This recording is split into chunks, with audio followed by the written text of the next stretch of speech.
Vogel-Sharp. Today, September 28th, 2021. And this video is going to be an update on the safe haven and what's going on and things that are getting done.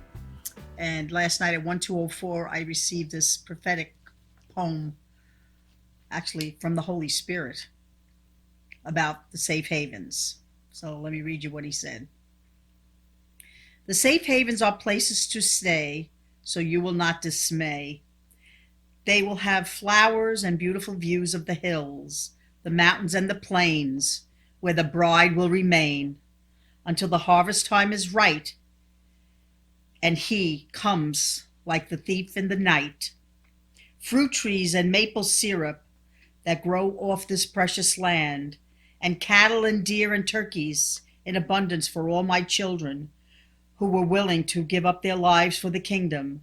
They had godly wisdom and walked away from this world and will go up in a whirl and meet Yeshua in the air.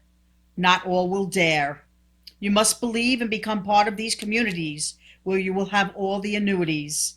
And more than that, you will all be part of the body as each member does their purpose, and they will never feel worthless. Look at the picture and see the beauty of all nature's pictures that the Father created so we could be free and walk with him in the garden.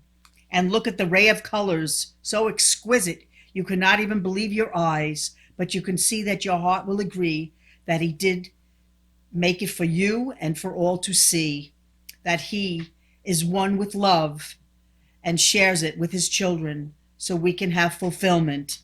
Look around and smell the roses. Keep your heart guarded from evil so you do not walk in all the upheaval, and stay focused on all the beauty we were intended to be part of before an enemy came to starve us. From the gift of love, freedom, and peace, he comes to steal. He is the thief. Build your safe havens. They are meant to sustain us and keep us all together through all kinds of weather. And I ended this at exactly 1224. And I got, love the Holy Spirit. Please hear it. And that's what he said to me. So we'll show you a bunch of different pictures. We have pictures of the dome, what's inside the dome. We have the electric going up now. That's a major process going on. It has to go all the way through the woods so there can be electric everywhere where we need it. We have solar. There's just a lot involved. It's a grave undertaking. The stewards of the day are the ones doing these. God has called them to do it. Go read Matthew 24. It talks about the stewards of the day giving meat, M-E-A-T, meat, at the proper time, which is what we will be doing when the time frame comes and the fourth seal opens and famine happens to be on the world. It will be a time where we will be going into safe havens and taking care of each other. So I'll be back when he sends me back again, and have a blessed day.